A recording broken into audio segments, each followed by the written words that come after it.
मैं सो नहीं पा रहा हूँ,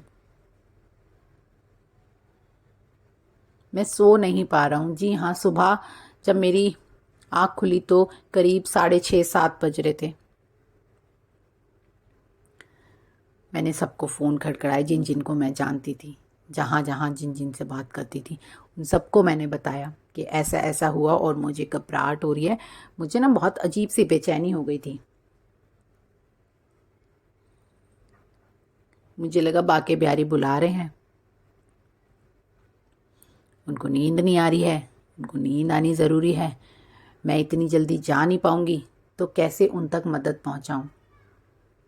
लेकिन मदद पहुँचाने में पता तो चले कि उनको परेशानी क्या हो रही है, क्यों नींद नहीं आ रही है। मैं क्या बताऊँगी वहाँ पे पंडित जी को कि पंडित जी बाके बिहारी को ये हो रहा है। क्या बताऊँ, कैसे बताऊँ, कुछ तो बताओ। नहीं समझ आया। फिर शाम को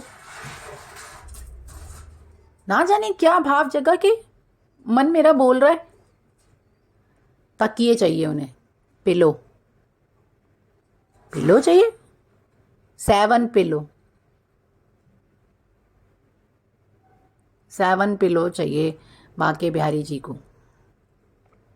इनका बेटू मैं कैसे लेके आऊं पिलो, और मैं कैसे पंडित जी को बोलूं कि आपके पिलो बदल दें, आपके तकिए बदल दें। वहाँ तो इतनी भीड़ होती है, मैं तो जा ही नहीं पाऊंगा, कौन सुनेगा मेरी। मैंने जिन जिन को बोला उन्होंने भी यही बोला, कोई नहीं सुनेगा बेटा, सब वहाँ जो सपना है, सपने में अपने ही घर में जो बाके बिहारी है वही नहीं ठीक से सोए होंगे, उनको देखो, उन्हीं के बारे में सोचो। वहाँ वृंदावन के बाके बिहारी को आप नहीं कुछ कर सकते। वहाँ सब रीति रिवाज से, पूरे पूजा श्रद्धा भाव से सब चल रहा है, सब सही है। वो तेरा ही भाव है कि तेरे को नींद नहीं आई। और मैं इतना बेचैन थी ना, मैं इतना बेचैन रही 4 दिन, कम से कम 4 दिन मैं पूरी तरह बेचैन रही, जब तक मुझे खुद मेरे बाके बिहारी ने शांत नहीं किया। जी हाँ, मुझे लगता था सो नहीं पा रहे हैं, सो नहीं पा रहे हैं, उनको तकिए चाहिए, कैसे पहुंचाऊं, क्या करूं। फिर फ़ोन लेके बैठी थी तो सोच ही रही थी, अभी मैंने अमेज़ॉन पे ही देख रही थी, तो मैंने अमेज़ॉन की साइट खोली ही थी, तो ऊपर पिलो का, मैंने कहा पिलो, मैंने तो पिलो अभी सर्च भी नहीं किए। बाके बिहारी अमेज़ॉन से भेज दूं पिलो, पर तुम्हारा एड्रेस कैसे पहुंचेगा मुझे तो नहीं पता। सिर्फ वृंदावन बाके बिहारी का मंदिर लिख के पहुंच जाएगा। मैं मेरे कन्हैया, मेरे पास जो मेरे बाके बिहारी आए हैं, मैं उनसे इस तरह बोल रही हूँ। क्या करूँ बताओ। और पता भी नहीं अमेज़ॉन से कैसे पहुँचेंगे पिलो, तकिए कैसे पहुँचेंगे, सॉफ्ट जाएंगे नहीं जाएंगे, अच्छे वाले जाएंगे नहीं जाएंगे, यही सोच रही हूँ। फिर सोचा किसी ना किसी के हाथ भेज दूँ, कोई तो ले जाएगा, वहाँ जाके दे देगा। नहीं तो सिर्फ कोई एक मैसेज ही दे दे।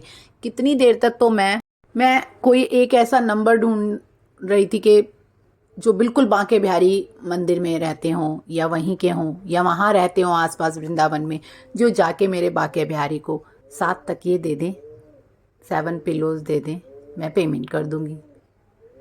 लेकिन देख लें सॉफ्ट हों, अच्छे हों, साफ सुथरे हों,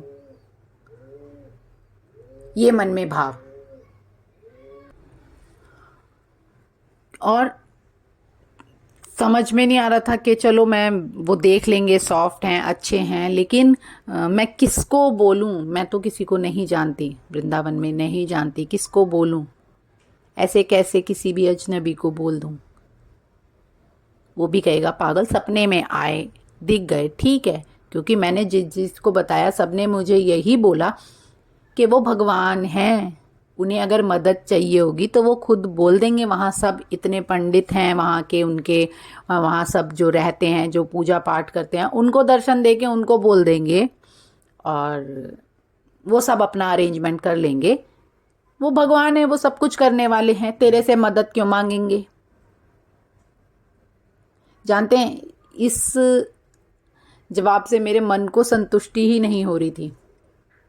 मैं 4 दिन बेचैन ही थी कि मैं कैसे किसी के हाथ भेज दूं, कैसे कर दूं, मैं जाऊं कैसे जाऊं, क्या करूं, मुझे कुछ नहीं समझ आ रहा था।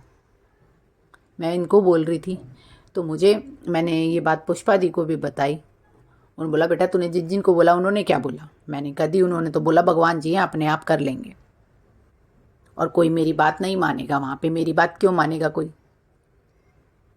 सिर्फ एक तेरे को सपना आया तो उस वजह से वो कर देंगे क्या? वो सब करते ही हैं ना वहाँ पे, तो वो नहीं माने।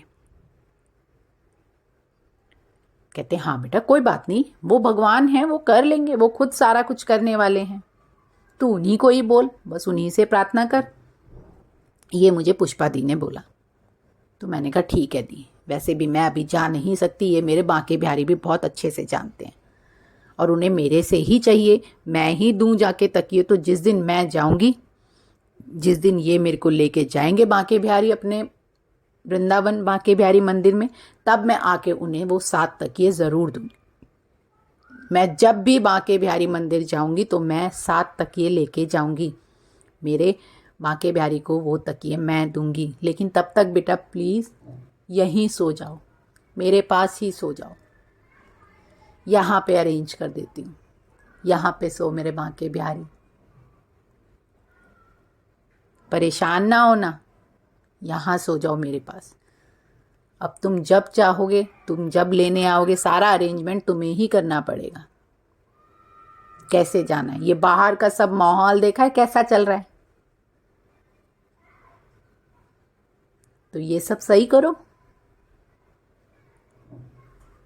ताकि बड़े प्रेम से, भाव से, श्रद्धा से, बिना किसी परेशानी के मैं तुम्हारे तक पहुंच पाऊं और तुम्हें तुम्हारे 7 तकिए दूं ताकि तुम आराम से सो। जी हाँ, जानते हैं मुझे लगता था कि उनको इतनी नींद आ रही है, इतनी नींद आ रही है, वो झपकी लेंगे कहीं इधर कहीं उधर, तो कैसे संभालेगा कौन उन्हें, मुझे ये फील आ रही थी।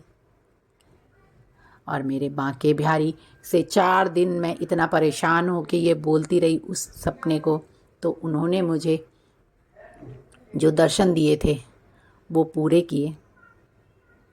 जी हाँ, सोए मेरे पास, मैं उन्हीं को ही अच्छे से ढक के सुला रही और उन्हीं से विनती आज तक करती हूँ कि मेरे बांके बिहारी जिस दिन भी मैं आऊँगी तुम्हारे लिए वो 7 तकिए ज़रूर लेके आऊँगी, नरम अच्छे। ठीक है, मैं पक्का लेके आऊँगी मेरे बांके बिहारी 7 तकिए। और आज जब आपको बता रही हूँ कि मैं लेके आऊँगी, तो सच में मुझे कन्हैया के सारे रूपों को जैसे देखना होता है। मैंने अपनी पहली वीडियो में बताया है, तो मैंने उसमें भी कहा है कि मुझे कन्हैया के सारे रूपों को देखना है। और जब से मैं आप सबको लीला सुना रही हूँ कन्हैया की मर्ज़ी से, तो ऐसा लग रहा है कन्हैया खुद साक्षात चाह रहे हैं कि माँ मैं तुझे अपने सारे रूप दिखाऊंगा। जैसे अर्जुन को दिखाए थे तो अर्जुन भी भयभीत हो गए थे ना, गीता में मैंने सुना है। उन्हें पता है माँ भी भयभीत हो जाएगी, तो अलग अलग जहाँ जहाँ के हैं मेरे को विट्ठला के रूप में भी दर्शन दिए, इंतज़ार मेरे विट्ठल का भी है। मेरे को बांके बिहारी रूप में दर्शन दिए, बांके बिहारी मेरे पास आ गए हैं। जी हाँ, वो मुझे हर रूप में दर्शन दे रहे हैं, ये सच में मेरा सौभाग्य है। बहुत असीम कृपा है मेरे कन्हैया की। तो मेरे बांके बिहारी के लिए थोड़ा सा भाव तो बनता है कि मैं ना गाऊं। ये बहुत पुराना भजन है, बहुत पुराना, लेकिन मेरे आज भावों से बहुत अच्छे से जुड़ रहा है। तो कुछ लाइनें सुनाऊं। बांके बिहारी मुझे देना सहारा, कहीं छूट जाए ना दामन तुम्हारा, कहीं छूट जाए ना दामन तुम्हारा। जानते हैं मैंने जिसको बोला ना, जिसको बताया, उन सब ने मुझे यही सलाह दी, बेटे भगवान है, दर्शन तेरे को दे दे, यही बहुत बड़ी बात है, इसी से संतुष्ट हो जा। लेकिन ना जाने